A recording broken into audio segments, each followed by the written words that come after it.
So everybody, welcome. Again, my name is Chris Sanchez, and I have the real honor and joy, frankly, of serving Christiansburg Institute as its executive director.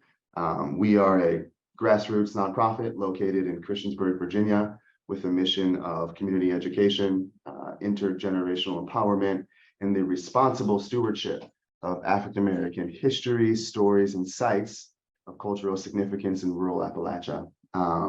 The purpose of our meeting is to provide the public with an update about the Edgar A. Long building restoration project. I'm sure there are people on the call who are familiar, and there's probably people who are not. So we will just kind of provide a summary introduction to the project, how we got to where we are, and then kind of share some key next steps in our work.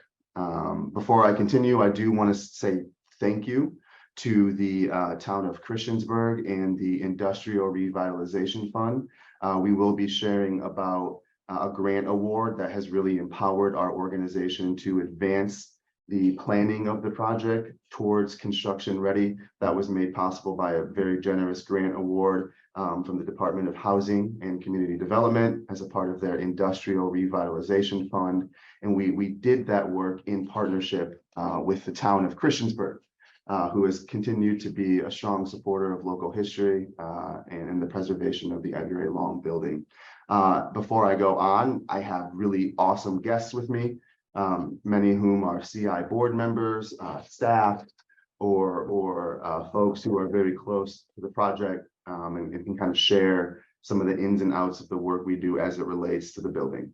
So I'm going to step back, and each one of the members of the group will introduce themselves.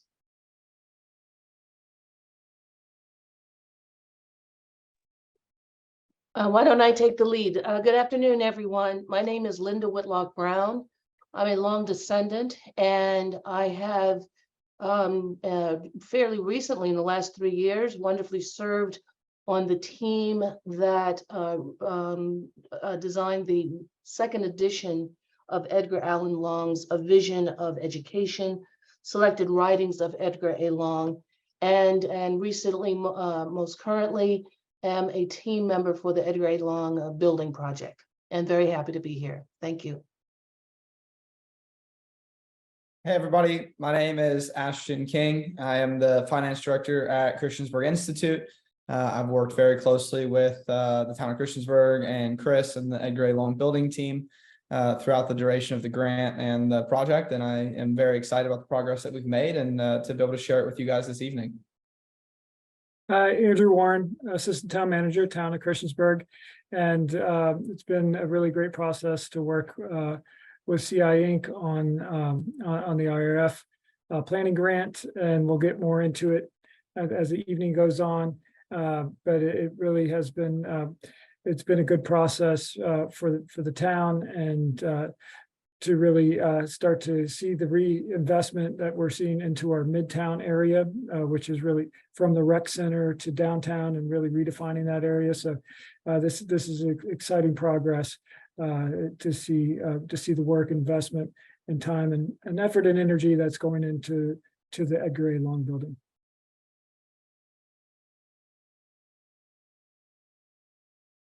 Hi, everyone. My name is Joseph Snell. I am the vice chair of CI Inc. Many of my relatives, my kinfolk on my dad's side, mother and father attended. I am a direct descendant of a 1938 graduate, and I'm just honored to be of service to the story of CI, and also just to the people in the New River Valley area, Montgomery County, Virginia. It's just a great place to be, and I wish I would have been born there. There you go.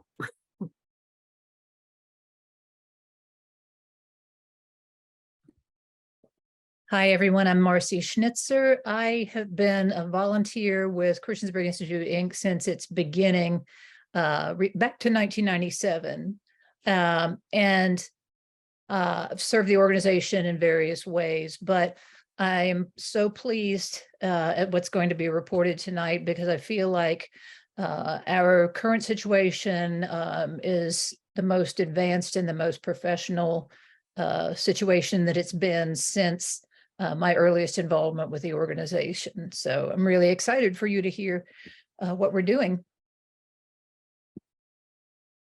And so with that, that's the team, and as most folks know, teams are many, and this is some of the team. And there have been many, many, many before any of us were here working at CI or board members at CI or living in the community, or maybe have lived in the community or just now reconnecting with this story in a new way. So we also want to make sure we acknowledge, frankly, the generations that have contributed and committed themselves to the preservation of this remarkable story, which is the Christiansburg Institute. Okay, so we're going to move forward in the program, and there will be a Q&A at the conclusion of the program. So please, we ask that you keep your mics muted, and we will be sure to monitor our time as we move forward to ensure there is space for some dialogue and for some question asking. Moving forward, we want to make sure that you all have a clear understanding and kind of insight into what our goals are for tonight. I'm going to adjust that. You should be able to see that okay. So our goals are to share project information. We want to make sure that the public is informed, and people who are supporting or have long witnessed and watched this project kind of develop over the years, that this is an opportunity to sort of reorient and hear some key highlights that have taken place in recent years.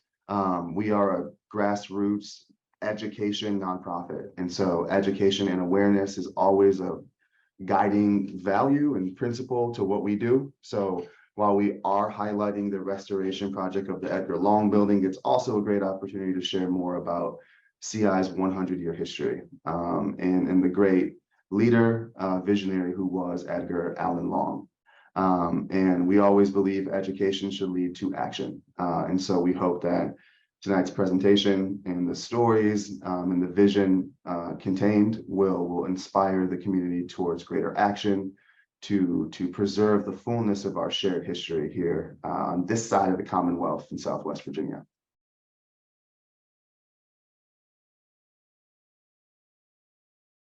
So moving forward in our program here, just give me one moment while I pull up our next slide. Are there any comments or input from members of the group before we sort of move forward through the presentation?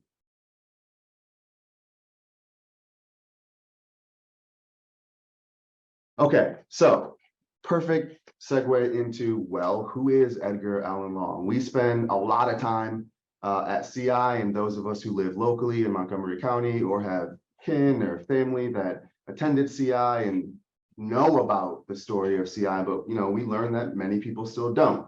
And so before we get into Edgar Allan Long, the building, let's talk about Edgar Allan Long, the man. And Linda Whitlock Brown is going to share more about who is and who was Edgar Allan Long. Thank you, Chris. I'd like to first open with this following thought. Whatever poetic tendencies I have, I inherited them from my father, who, though was unlettered, had a gift for narrating incidents and experiences from his own life that was something wonderful. My name is Linda Whitlock Brown, and the above quote are the words of Edgar Allan Long, my great-grandfather. The son of former enslaved Orange and Lila Howard Long, Edgar Allan Long was born free in Tuskegee, Alabama in 1871.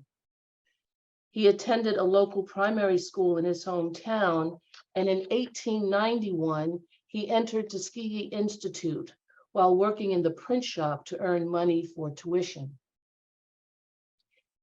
In 1897, Long received an invitation from Charles Marshall, a fellow graduate of Tuskegee Institute and the principal of the Hill School in Christiansburg, as the institute was then called, to join the staff at the school. Later that fall, Long accepted Marshall's invitation and became the school's assistant principal and treasurer. He served in that office for 9 years before becoming principal in 1906 upon the death of Charles Marshall. Many of Edgar Allan Long's speeches echoes the words of Booker T. Washington, a man whom he admired. Washington was Edgar Allan Long's professor and later at Tuskegee Institute, his supervisor. He was also Long's mentor as well. At the midpoint of the 100-year period framed by Abraham Lincoln's 1863 Proclamation of Emancipation and Martin Luther King's I Have a Dream speech in 1963, Edgar Allan Long read the Negro Teachers' Creed to an audience of African-American teachers assembled in Alexandria, Virginia. I believe in universal education as a cure for all the ills to which society is subject, he said. And I consecrate my life to the service of teaching. Teacher, principal, educational leader, policymaker, minister, husband, father, son, and an African-American free man, Long lived his life at a pivotal moment in American history, at the fulcrum of the Emancipation period. The Emancipation Proclamation of 1863 freed African Americans in rebel states, and after the Civil War, the 13th Amendment emancipated all US slaves wherever they were. As a result, the mass of Southern Blacks now faced the difficulty Northern Blacks had confronted, that of a free people surrounded by many hostile whites.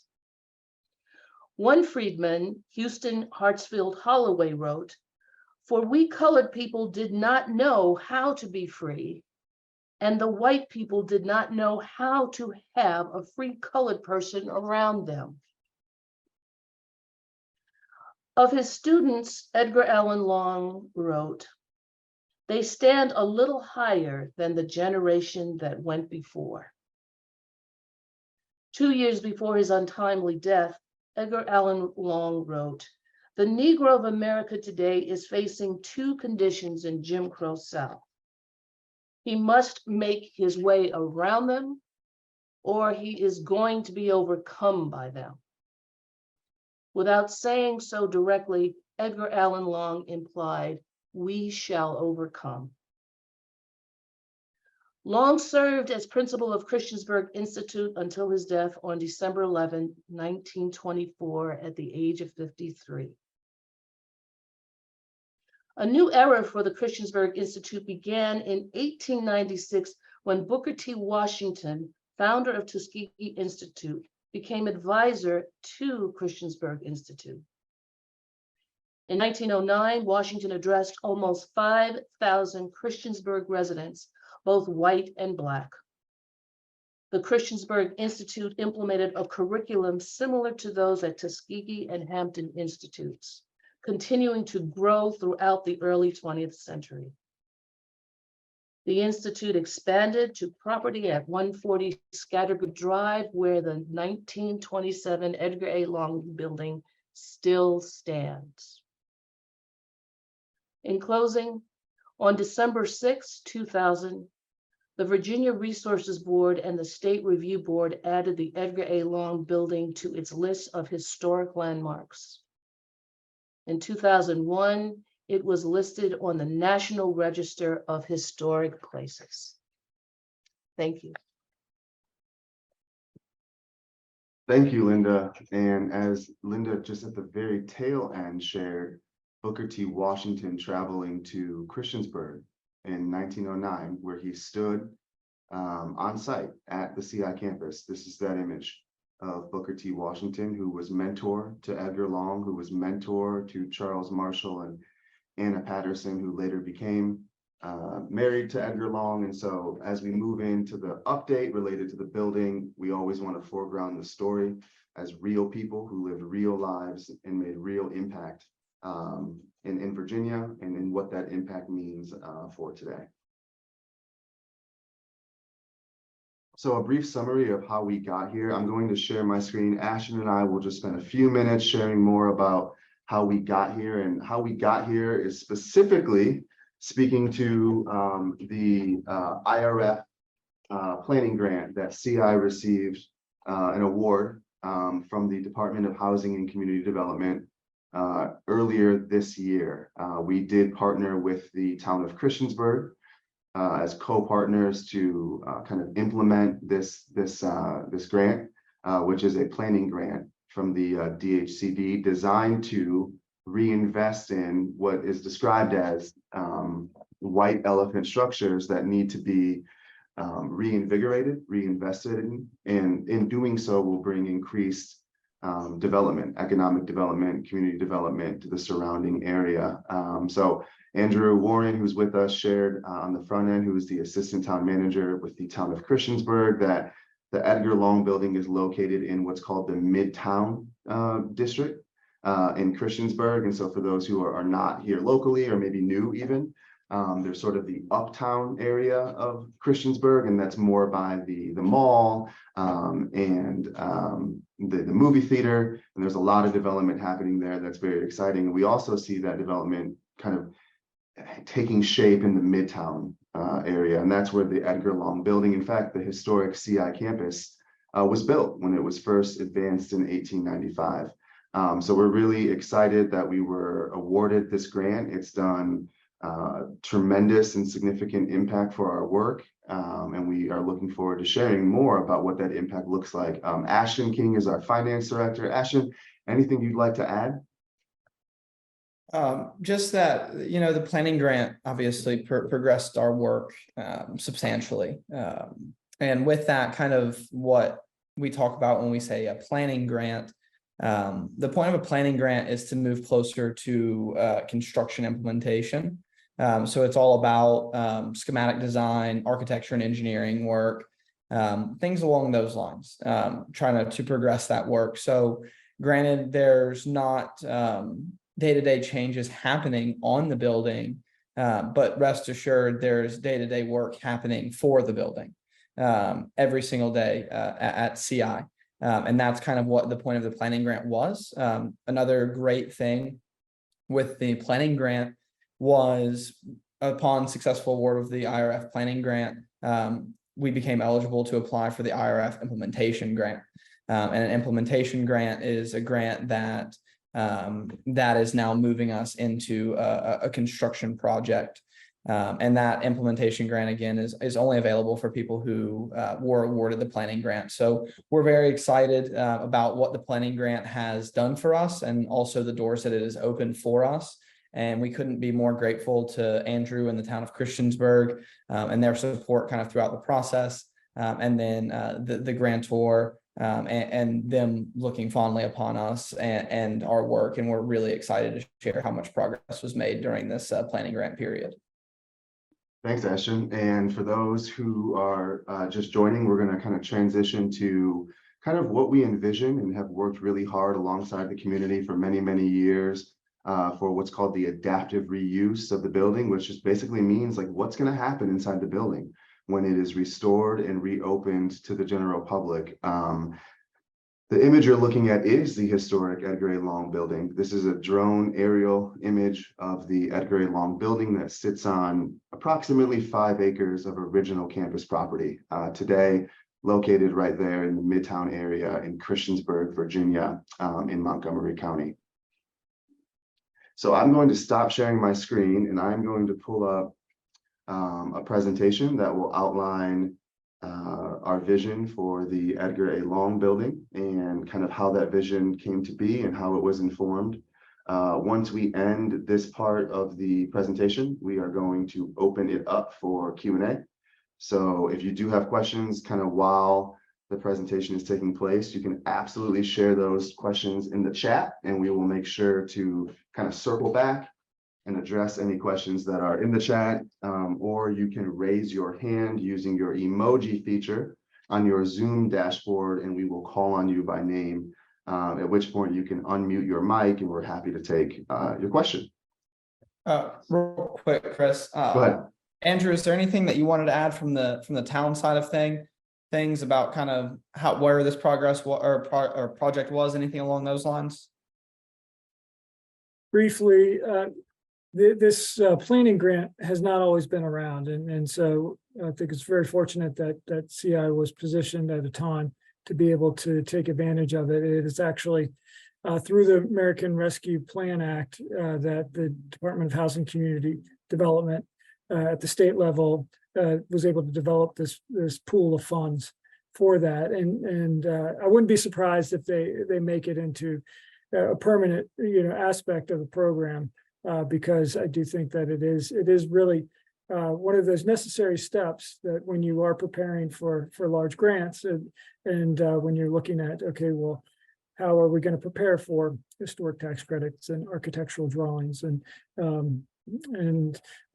different features of everything that is entailed with restoring a historic building, that this type of grant really does prepare an applicant as best they can for it. And I think CI has done a really good job getting in a position to do that. And I know that town council was voted unanimously to support entering into the grant, and it was great that we were able to secure it and move forward in this way. So I'm excited to hear the presentation myself. Thank you, Andrew. And with that, we will sort of share the presentation with our viewers on Facebook and Zoom. So you should be able to see the presentation here. And what you're looking at is at the bottom is a historic image of the Edgar Long building. And what we want to do throughout the presentation as a group is kind of explain the nuances and complexity of a project of this scale that has a historic designation that needs to be preserved in accordance with the Secretary of Interior standards for rehabilitation, and how we do that work in partnership with local stakeholders at the local government level and the state level as well. And so we're going to move into the presentation. We firmly believe that the Edgar A. Long building itself as a built brick structure is a monument to emancipation, innovation, and education. And we say that because the first students who attended CI way back when in 1866 themselves were formerly enslaved. And the CI campus over time, when it grew, was built on a former plantation where enslaved people lived. And so we would be remiss to not acknowledge the history of slavery as it connects to the birth of CI in 1866 through the Emancipation Proclamation and what that looked like, frankly, in Southwest Virginia. And so we really believe the building is a monument that represents 100 years of history, as well as the visionary leadership of Edgar Allan Long during that time. And so who we are, Christiansburg Institute, Inc. We are a 501c3 cultural heritage, education, and historic preservation 501c3 nonprofit. And we're located in Christiansburg, Virginia, where we operate a community-based museum and learning center, not inside the Edgar Long building, rather off-site. As we develop and prepare and plan for the building, we do have a museum and learning center that's open to the public weekly, where we offer tours and we do student internship programs and work study with area universities and the public school. Ashton, do you want to take this slide? Yeah, absolutely. So one of the big things that it's difficult from a perspective, and it's really important that we're kind of jumping into it from this perspective. So Christiansburg Institute, Inc. is the 501c3 nonprofit that Chris and I are employed by. It's the day-to-day work that runs the museum, all of these things that we do. Now, with this pitch deck specifically, we're referring to the Edgar A. Long building sort of as a business in itself, for lack of a better term.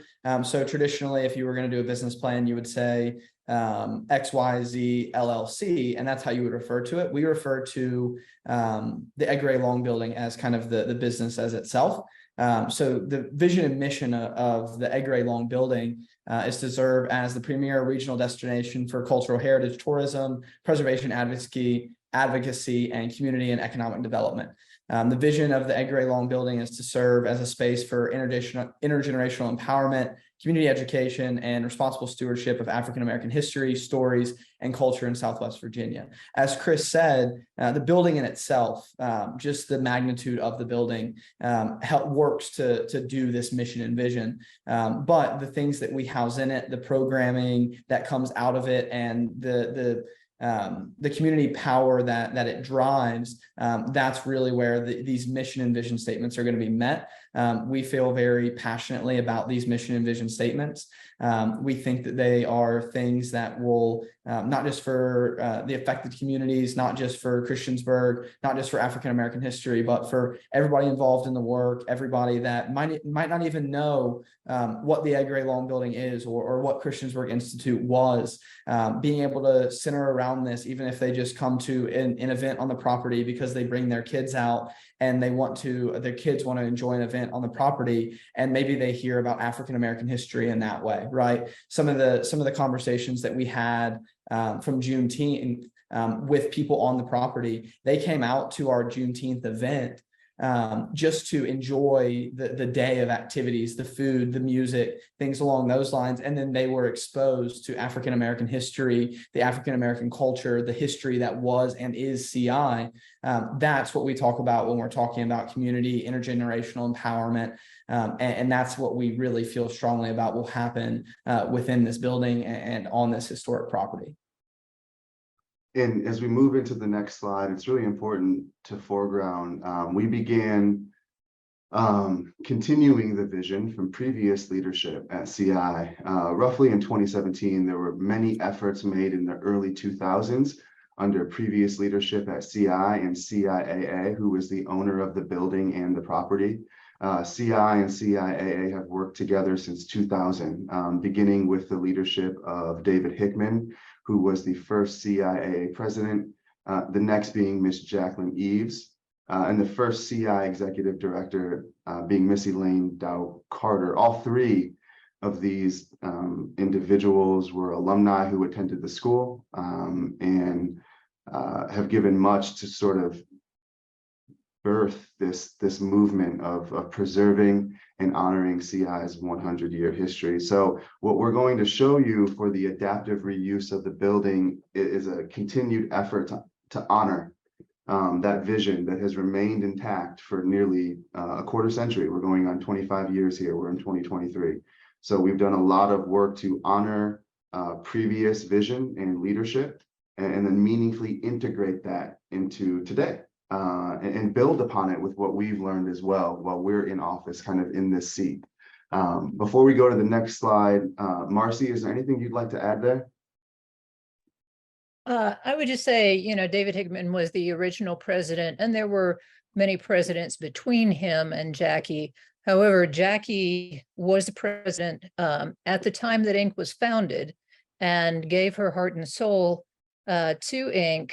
And its close collaboration with CIAA until her death in 2017. And so I always want to honor people like Elaine and Jackie, who made such an enormous difference to our community. Absolutely, absolutely. And so when we celebrate intergenerational empowerment, this is a really prime example of kind of how that's foregrounded into the ethos of our culture as a nonprofit. So what is the challenge, right? African-American history is vastly underpreserved and under-resourced, and this is data informed, and that is the challenge. What do we do when we know that there are nearly 100,000 sites that are listed on the National Register of Historic Places, yet only 2% represent the experiences of African Americans? That means there is a 98% market, for lack of a better term, of stewardship of African-American sites across the US that need meaningful investment, reinvestment, and stewardship. And these buildings can be adaptively reused and retrofitted to meet community needs today. The Edgar Long building, as Linda shared earlier in the call, is in fact listed on the National Register of Historic Places. That was done collaboratively in 2000 with CI and CIAA. So it has that unique designation. So the Edgar Long building actually falls within that 2% margin that's represented currently on the National Register. So we have a duty and an obligation to steward this site as it relates to our shared history here, frankly, in the Commonwealth.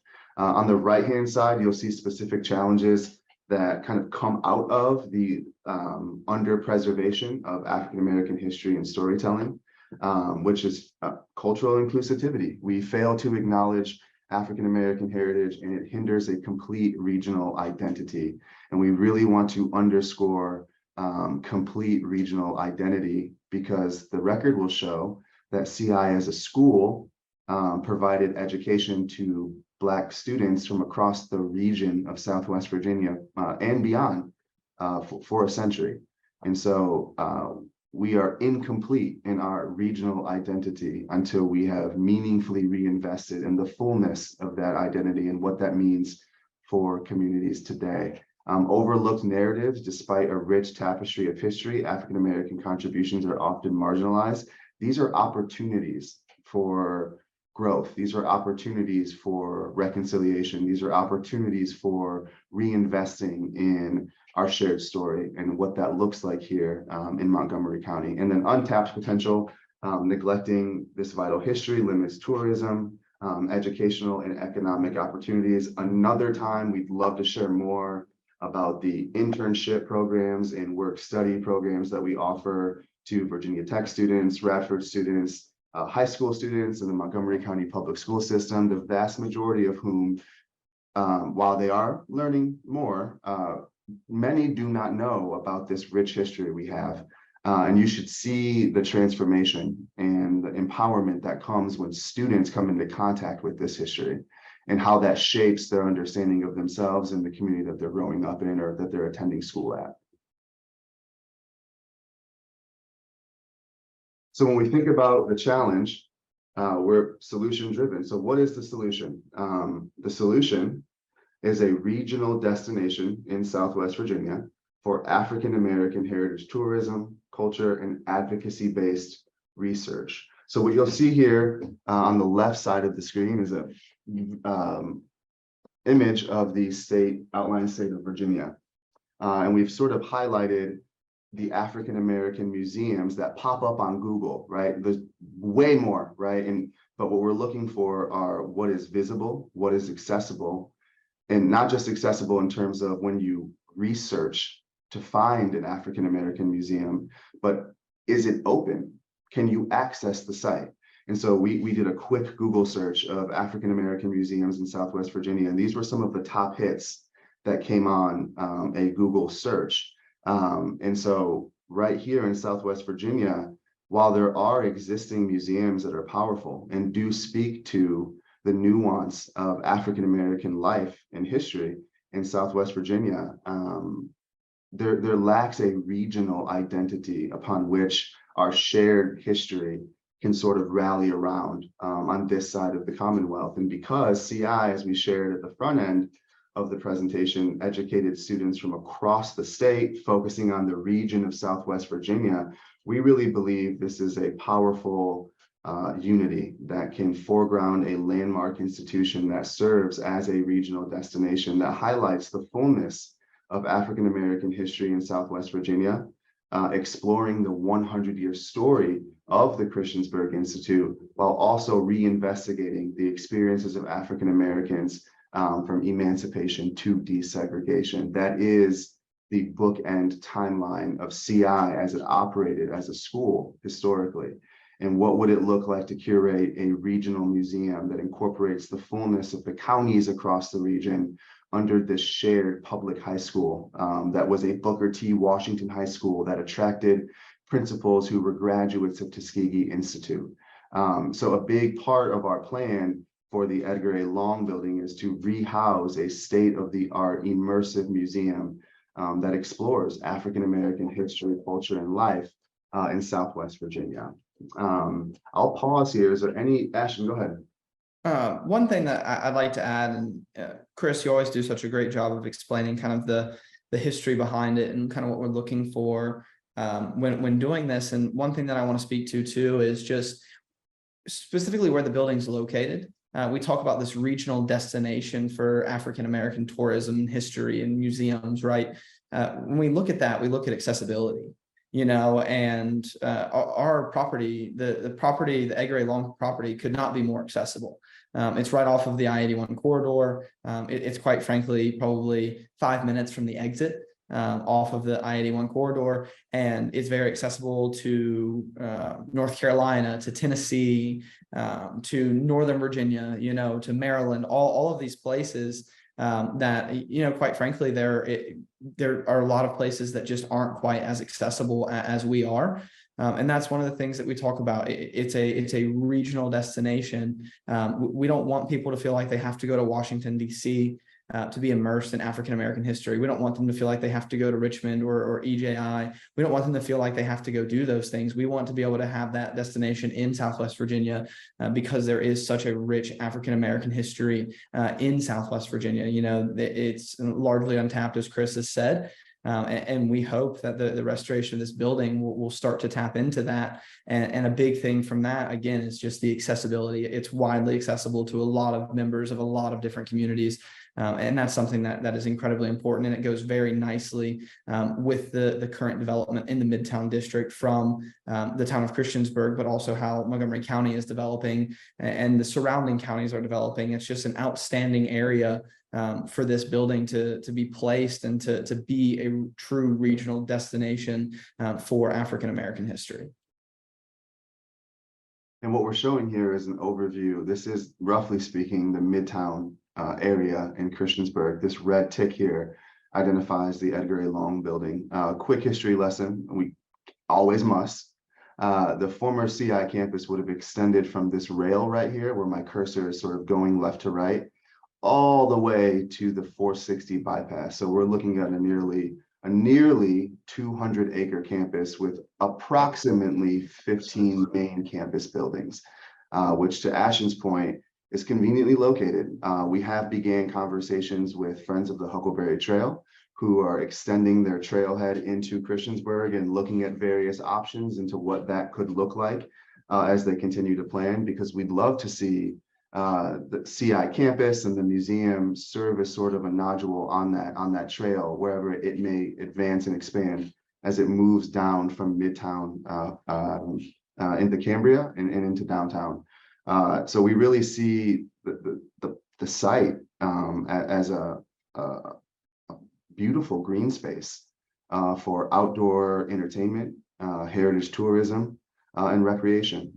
As Ashton briefly summarized earlier, we do on-site programming right here on the historic CI campus. We have our annual Juneteenth celebration, and we do field trips and tours right here on this sacred site. And so we really believe that this piece of land and the story it communicates is a prime part of the county's story and the Commonwealth story. I'm going to reshare my screen back to the presentation. Give me one moment. While I do that, any other members would like to add anything? Buy me some time so I can pull up the next slide. Sorry, I am quick. I'm very quick.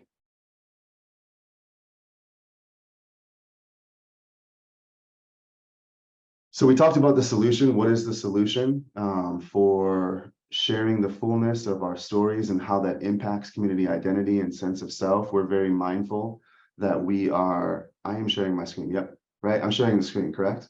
Mm-hmm. I am very mindful. Our organization is very mindful that, we're located very close to thousands of students that attend Virginia Tech, that attend Radford University, and that, attend the public school system. And there's a tremendous opportunity to empower and educate and promote African-American history, as we currently do in partnership with these institutions, but also to broaden the shape of our community identity and what it means to live in Southwest Virginia. What does it mean to be a student at Blacksburg High School? What does it mean to be a student at Virginia Tech High School, so close to this, frankly, national history? So we're really excited about those sort of learning and engagement opportunities that we enjoy and look forward to in a rehoused Edgar A. Long building.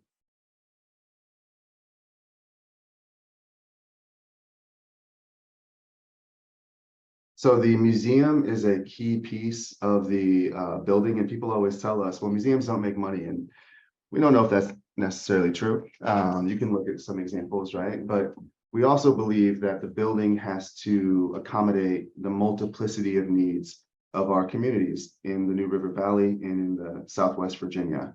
On the left side of the screen, you'll see versatile event space. We've got roughly 1,600 square feet of flexible community gathering space that's been built into the adaptive reuse planning of the Edgar A. Long building. Now, the building itself is a 2.5-story structure with over 9,700 square feet of usable space. Divided historically into classrooms. This was an academic building. The reuse will keep one of those former classrooms completely open. And this is where we envision a series of event spaces, meetings, conferences, reunions, gatherings, public speeches, theater performances.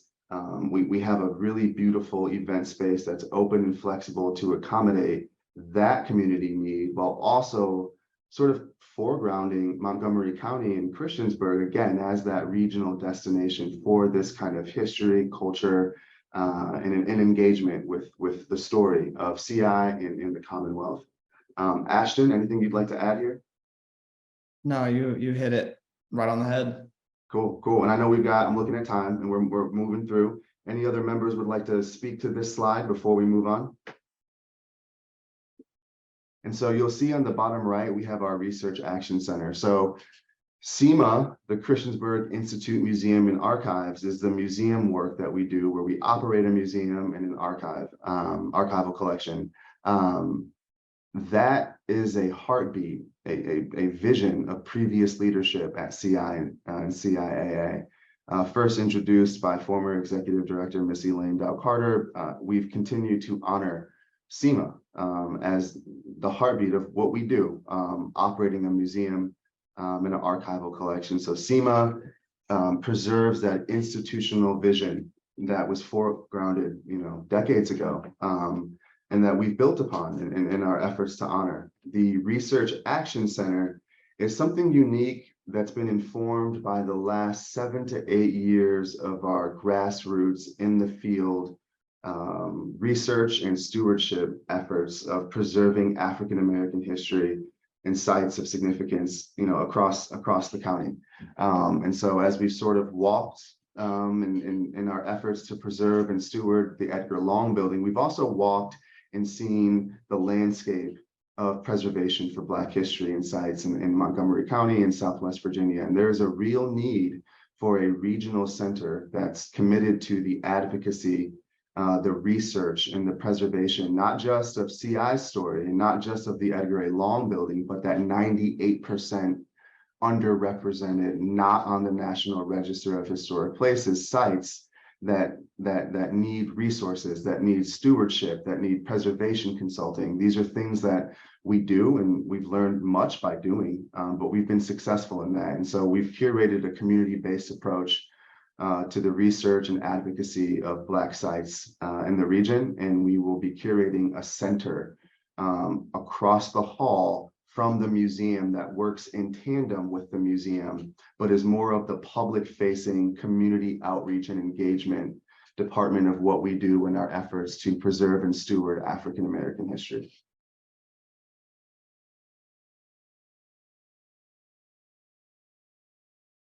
We'll sort of breeze through this. We're in 2023. This presentation is focused on the IRF planning grant, and what you're looking at is a deliverable outcome from the IRF planning grant. Ashton, can you sort of summarize these milestones from Q2 all the way to Q4 2026, and then we'll kind of boogie on the bottom piece of the slide? Yeah, absolutely. So in Q2 of 2023, we were awarded the grant. Some deliverable outcomes of that grant was progressing schematic designs, laying out a business plan on how the business of the Edgar A. Long building would be a revenue generation activity in itself. The IRF made it very, very clear that they don't want to fund a grant and then the building not be able to revenue generate and then not be around years from now, so that was a huge aspect of ours. We also were very grateful to the town of Christiansburg. They've funded us many years from just the local town budget. We were able to pair that with some of our grants funds. We were able to complete a condition survey, top to bottom, exactly where the building's at, a construction estimate, basically the whole 9 yards. It was an outstanding thing. Progressed some testing, asbestos, things like that. In Q1 of 2024, we have current RFPs out on some of these projects. So we want to break construction on the building exterior, window and door repair, restoration, entry door restoration, repair, masonry, walls, point brick cleaning. We should hear any day now about the BIPOC preservation grant. It's up to $1 million.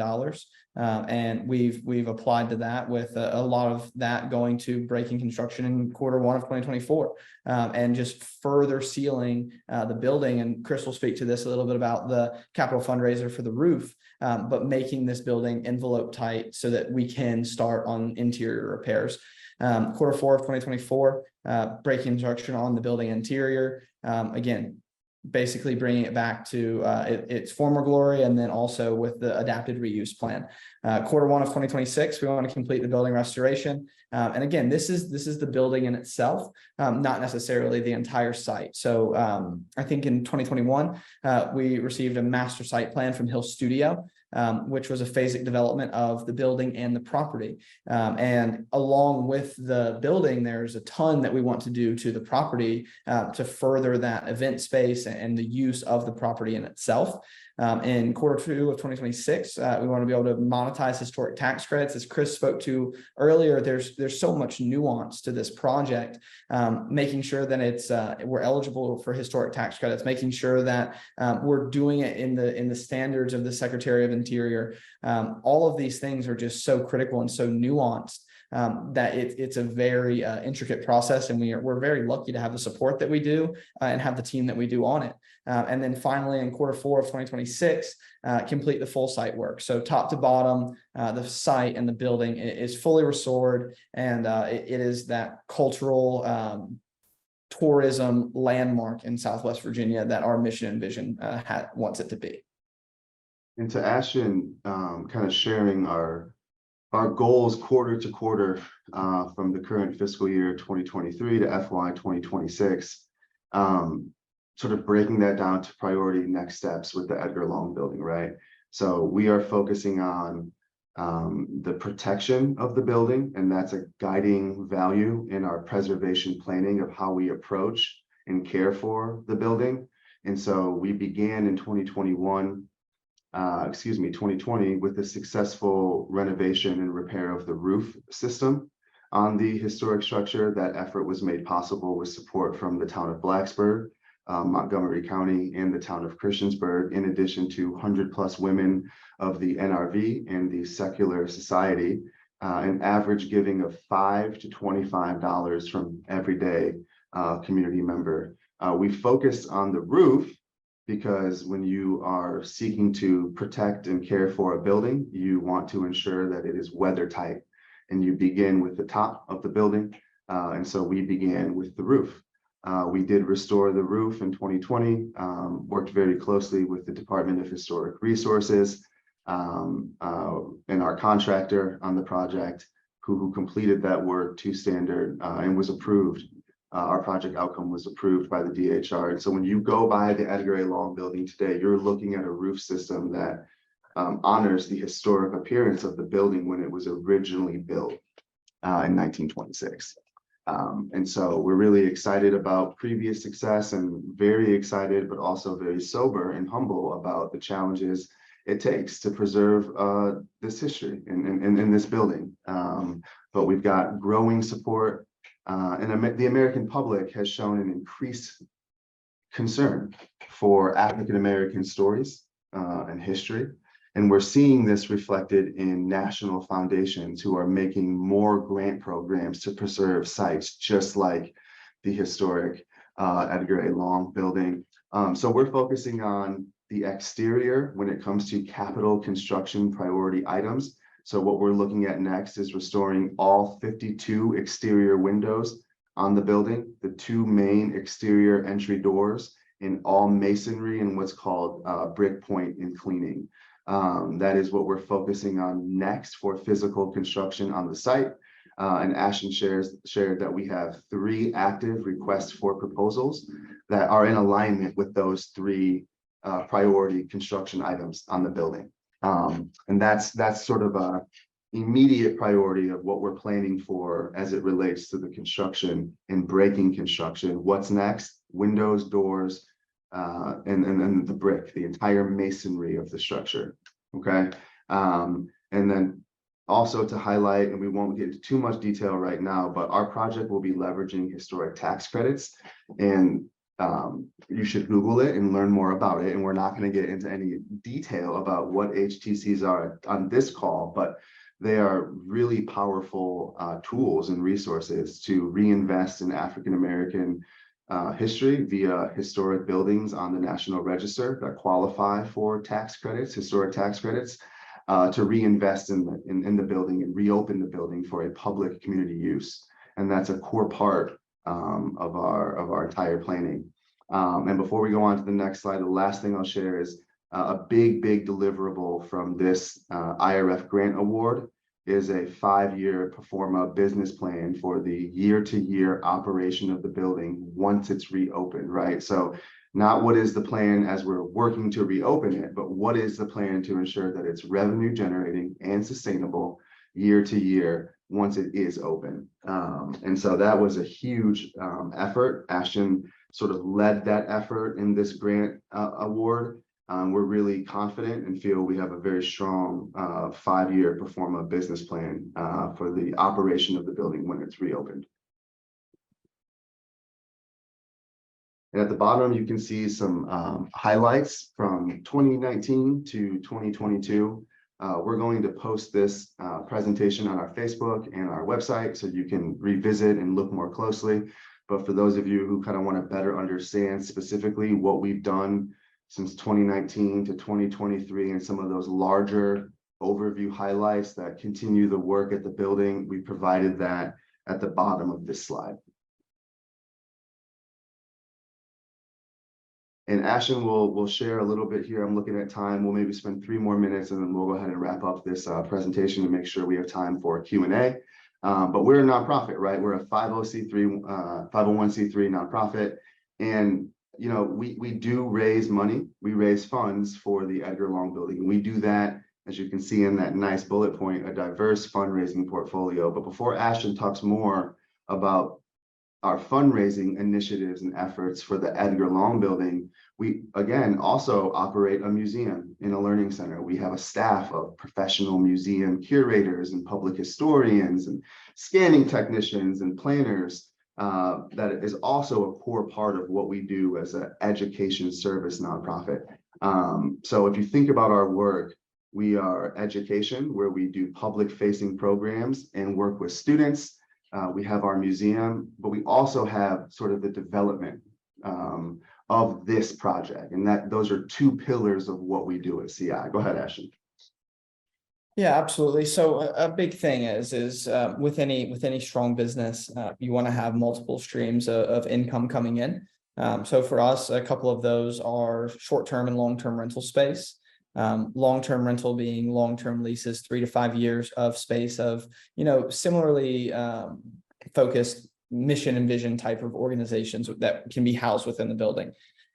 We also want to look into short-term rentals, being daily, monthly rentals, being able to rent a conference space, being able to rent a room to study in, things along those lines.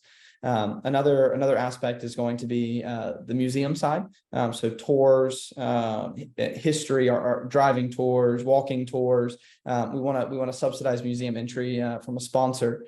All of these things going into revenue generation in the building, being able to provide events that we house, that we're able to put on, being able to rent the space within the building.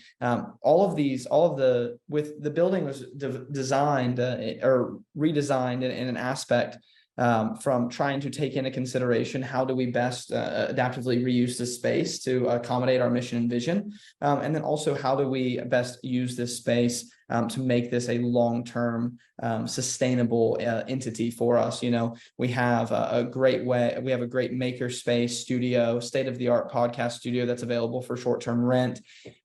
We have a conference room that is available for short-term rent, a community coffee shop of a similar aligned organization that they can come in, and that way people don't have to leave the building. You know, they can come and study, and they can hang out for a little bit. They can grab a coffee, or if you're driving through Midtown, you can swing in, grab a coffee, and head out.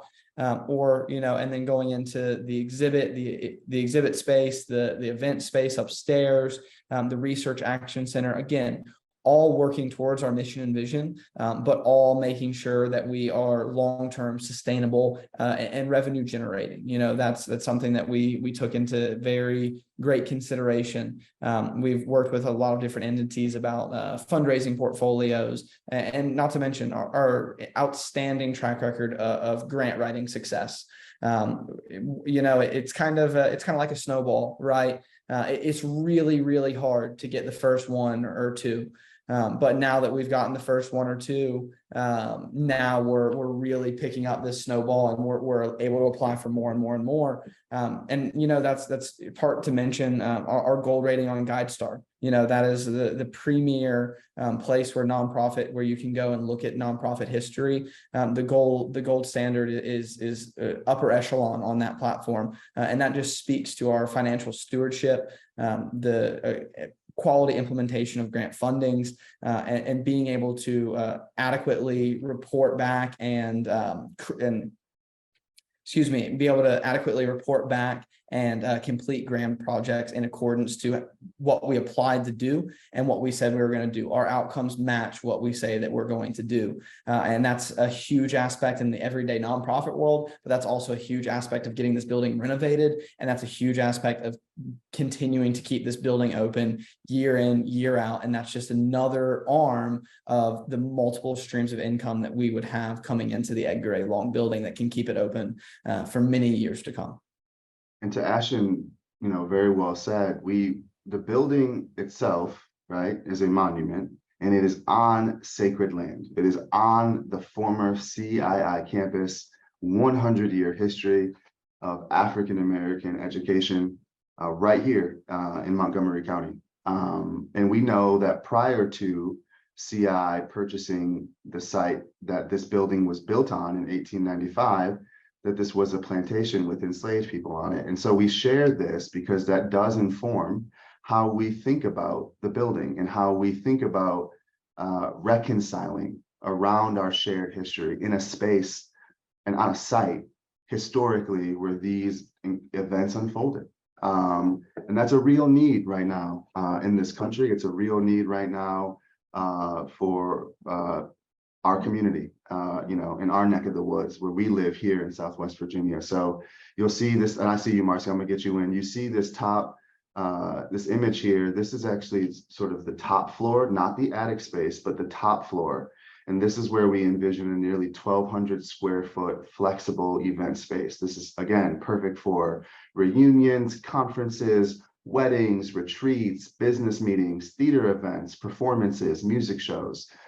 Very key to the vision of the building. And then across the hallway, you see a commercial community kitchen. And we have a service window where you're also able to cook food, prepare food, cater food on site, and able to transport that food down a delivery hallway across into this large event space.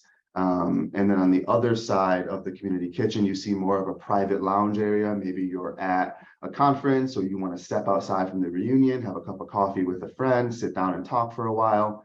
That's what this floor will accommodate. And that's going to meet the needs of many people, of many businesses, of many organizations. As we know, there is a need for increased accessible meeting space in Montgomery County. And what not a better place to do that right here in Christiansburg, in the county seat, on this historic site in this historic building that bears the name of a national leader. And so this is a really big part of the vision for the building. And we're not going to get into every single floor right now, but we did want to make sure you could see the event space, sort of the kitchen. And Ashton talked earlier about some flexible, programmable cafe space. We want people to stay in the building. If you're doing some research or you're having a meeting, we want you to be able to go right across the hallway or down to the first floor and grab a cup of coffee and stay, on site, and then really enjoy the fullness of what the building can offer. Go ahead, Marcy.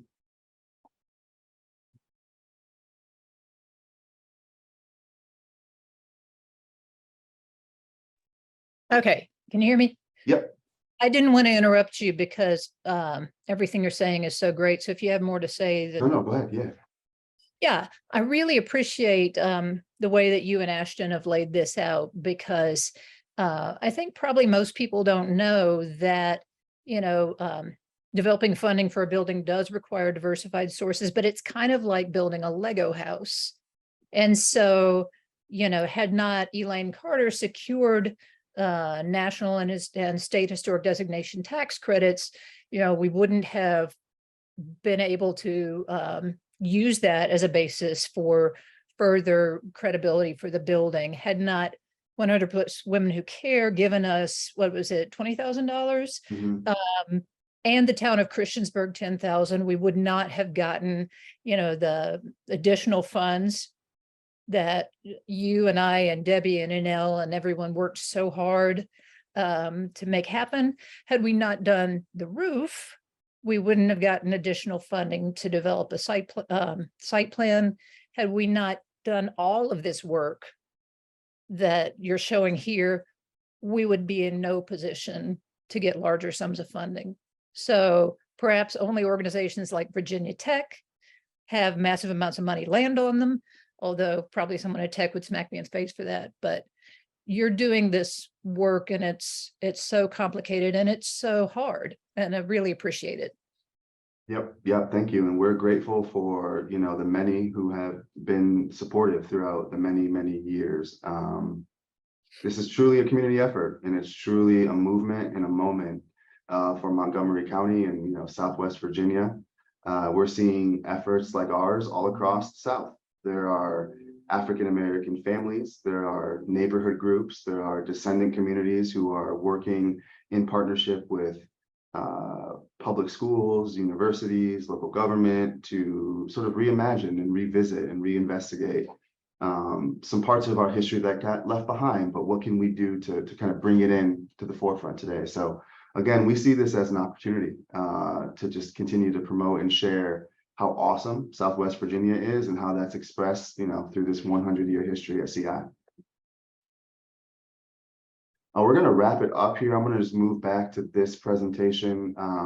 You'll see project costs. Don't get afraid, right? We are working extremely hard. We have a comprehensive strategy and approach to how we are raising these funds, and it's possible. And we're demonstrating through our previous success that this work is possible. It does take time. We must be patient, but we must persist. And that's what we're committed to doing every day. Ashton, do you want to just give a summary highlight of just some of the project costs and the distinction between the site campus costs and the Edgar A. Long building costs? Yeah, absolutely. So the building itself is obviously the structure on the property. So with that, we're looking at somewhere around $5.6 million, right? And then all in, we're looking around $10 million. So with that being said, the project planning, it's really important that we develop this physically, right? Because we don't have $2.5 million sitting in the bank to plan this project from beginning to end. So it's really important that we work very closely with our partners on this project, because we don't want planning to get ahead of construction, and we don't want construction to get ahead of planning.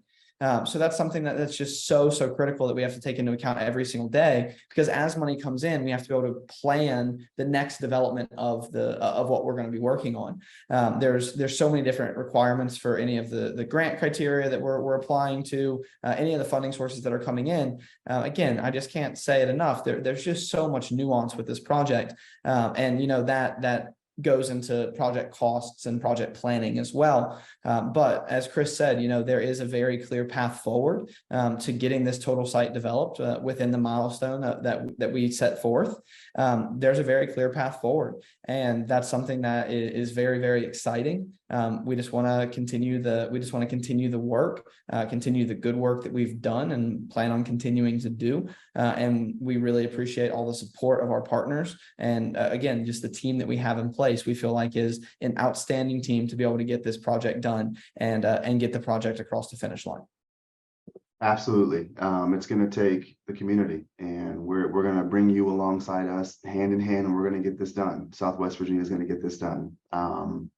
And so the two main highlights in terms of the project that we want you to walk away with is that we've just wrapped up the grant award from the IRF planning grant, which informed our project to becoming shovel ready. And this is informing how we think about priority items on the Edgar A. Long building and how that integrates into our strategy of preserving the entire building, but to Ashton's point, physically. And so that's where we point to windows, doors, exterior brickwork on the structure. And so we're actively writing grants, we're actively fundraising, we're actively making direct asks to grow our planning budget, in addition to raising the capital funds that are required to implement that planning. And so that's what, you know, a big part of what we do at CI, and we love doing every day. And with that, collaborate with us. Please check out our website at www.christiansburginstitute.com. We have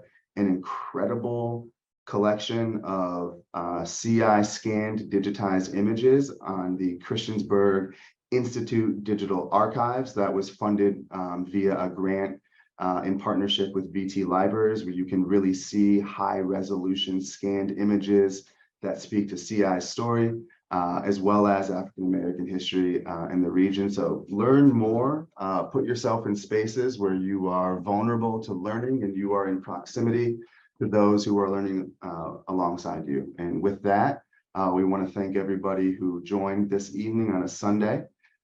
We will end, we'll say 7:20. We'll allow maybe 9 minutes for any questions that anyone might have. And again, we will post this recording of the presentation on our Facebook, on our website, as well as this pitch deck that you have seen. So thank you very much.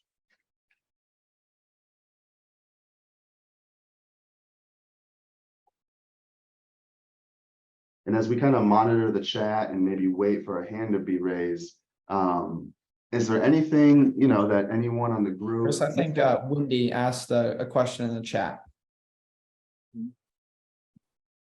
This is from Wendy Glass. This is incredible. As a local small business owner, I can attest to the fact that having amazing meeting space in Christiansburg will be powerful.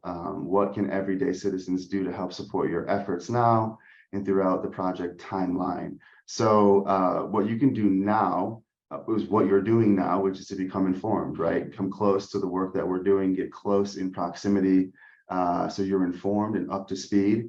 And then if you are interested in having a closer role in this project, we have an Edgar A. Long building team at CI, where we welcome community members who are interested in learning more about the project or learning about more detailed ways to support the project.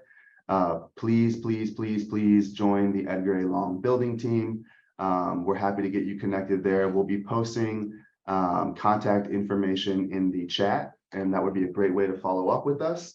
If you'd like to support the project, you can get involved in the Edgar A. Long building team, and then, you know, schedule a meeting with our staff. We'd love to plan an event, plan a fundraiser, plan a program to promote the building and its history, to promote the story of CI.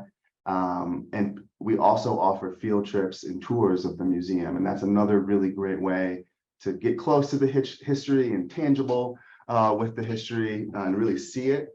And then always baseline donate. We welcome donations. We are very proud of our stewardship and financial record. And we will provide a link in the chat where you can donate. We have a restricted account that's earmarked for building funds. So the link that you click to donate will ensure that your donation is tracked and earmarked for capital improvements planning related to the building. And so always we welcome donations of any level, Again, be mindful that in 2020, when the roof was completed, we had an average giving of $5 to $25 from local community members, and that made a big difference. So don't underestimate what you're able to give. We are grateful. And those are some of the ways you can support our work.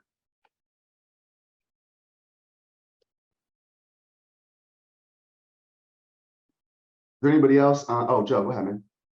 Oh, hey, everyone. I just wanted to add really quickly about, as a takeaway for those of you who have viewed the presentation and listened to Ashton and listened to Chris, as often we think about the destinations that we go to, whether that be the Moton Museum in Farmville, Tazewell has a revitalized train station.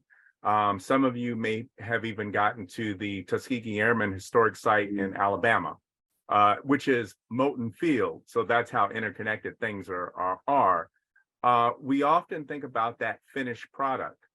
We go to the destination, we experience the museum, their archives, we tour around, we take our kids.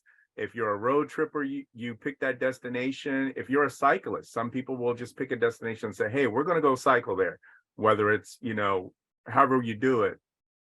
The main thing is, how did those places come to be? Everything that was shared tonight is that process to get you from what was, which may have been forgotten, may have been unused for a long time, like certain train stations may be dilapidated. And that continuum from recognizing that there's history here, it could be used for something else, to educate, for some to bring commerce and money to a region. Everything you just saw on that timeline, it gets you to that point. In those places, Frederick Douglass House here in DC, all of those destinations had to go through a similar process to get to where they are today. So just saying that the mission of CI Inc. is in alignment with those. And I know you people enjoy those sites, so you'll definitely enjoy this when it's done. So that's all I have.